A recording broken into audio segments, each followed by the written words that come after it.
आणि यानंतर एक अत्यंत धक्कादायक बातमी आहे संभाजीनगरमधून।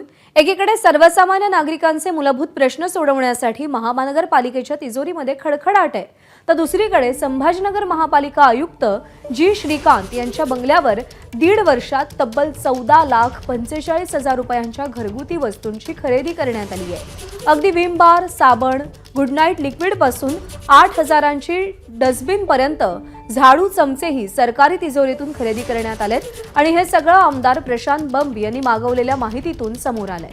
8,000 रुपयाची डस्टबिन म्हणजे छोटीशी जी आपली कचरा जमा करण्याची घरगुती असते, 8,000 रुपये, असे 2 16,000 रुपयाच्या। अँटिक लॅम्प 41,000 रुपये, गरज नाहीये। मॅट्रेस 68,000 रुपये, गालीचे 65,000 रुपये, ह्याची अजिबात गरज नाहीये।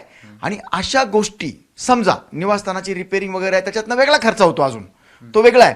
पण हे खर्च टेंडर न काढता कोणतेही नुसते आपले कोटेशन्स मार्केटमधून मागावे हे काही त्यांना अलाउड नाही आहेत।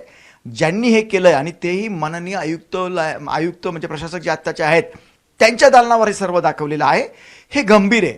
सर्वसामान्यांना तर RTI मध्ये तर सर्वांना माहिती मिळायला पाहिजे। जर माहिती नाही मिळत असेल तर त्याला एक वेगळी प्रक्रिया आहे, परंतु ज्यावेळेला सन्माननीय विधानसभाचे आमदार साहेबांनी जर एखादा माहिती मागितली आणि तो अधिकाऱ्यांनी जाणून बुजून जर लपवलं असतील, हा चौकशी केलं जाईल आणि चौकशी करून जे कोणी अधिकारी दोषी असतील त्यांच्या विरुद्ध कार्यवाही केली जाईल। आणि या संदर्भात अपडेट जाणून घेऊयात। कृष्णा केंडे आपले प्रतिनिधी सध्या आपल्या सोबत आहेत।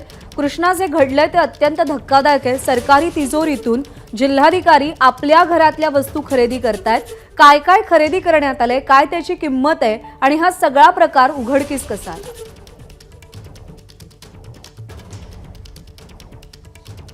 जिल्हाधिकारी नाही तर महानगरपालिकेच्या आयुक्तांनी ही सगळी खरेदी केलेली आहे आणि ज्यामध्ये घरगुती छोट्या छोट्या वस्तू देखील खरेदी केलेल्या गेलेल्या आहेत। म्हणजे भांड्याची साबण, कपड्याची साबण, कपड्याचं पावडर, त्याचबरोबर झाडू, पेन ड्राईव्ह, इथल्या या छोट्या छोट्या गोष्टी या ठिकाणी खरेदी केल्यात। एवढंच नाही तर महागड्या वस्तू देखील, म्हणजे यात जे माझ्या हातामध्ये जी माहिती आहे त्यामध्ये गालीच्या खरेदी करण्यात आलाय। जवळपास 10,000 रुपयांचे 7 गालीची खरेदी केली आहेत। बेडशीट 3,350 रुपयांचे 8 खरेदी केलेली आहे। डोरमॅट 2,400 रुपयाची एक अशी 5 या ठिकाणी खरेदी केलेल्या आहेत आणि वेगवेगळ्या या सगळ्या खरेदी केलेल्या आहेत। म्हणजे अगदी छोट्या छोट्या वस्तूपासून अगदी महागड्या वस्तू खरेदी केल्यात आणि ज्यामध्ये 1.5 वर्षामध्ये 14,45,000 रुपयांच्या या सगळ्या वस्तू खरेदी केल्यात।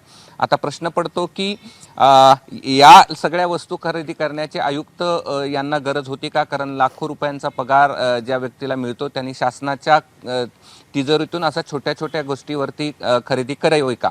याविषयी आम्ही महानगरपालिकेचे आयुक्त जी श्रीकांत यांना विचारलं असता त्यांचं म्हणणं आहे की हे मी मागवलेलं नाही आणि हे कुणी मागवलेलं आहे या सगळ्याची चौकशी मी करतो। त्यामुळे आयुक्तांनी जर हे मागवलं नसेल तर ही बिलं अन्य कुणी काढलेली आहेत का, त्यांना न देता हे सगळं या ठिकाणी काढलं गेलंय का, हे देखील तपासणं गरजेचं आहे। मात्र एकीकडे महानगरपालिकेच्या तिजोरीत खडखडाट आहे। छोट्या छोट्या वस्तू खरेदी करण्यासाठी महानगरपालिकेकडे पैसा नाही। रिटायर जे झालेले आहेत त्यांचा जो हक्काचा निधी आहे तो देण्यासाठी त्यांच्याकडे पैसे नाही, त्यासाठी लोक खेटे घालतायत। मात्र असं असताना एवढ्या मोठ्या प्रमाणावर खरेदी केली गेली आहे। त्याचबरोबर दालनावर देखील कोट्यावधी रुपयांची उधळण केली गेलेली आहे। हे कुठलंही टेंडर न काढता केलं गेलंय असा आरोप प्रशांत बंब यांचा आहे।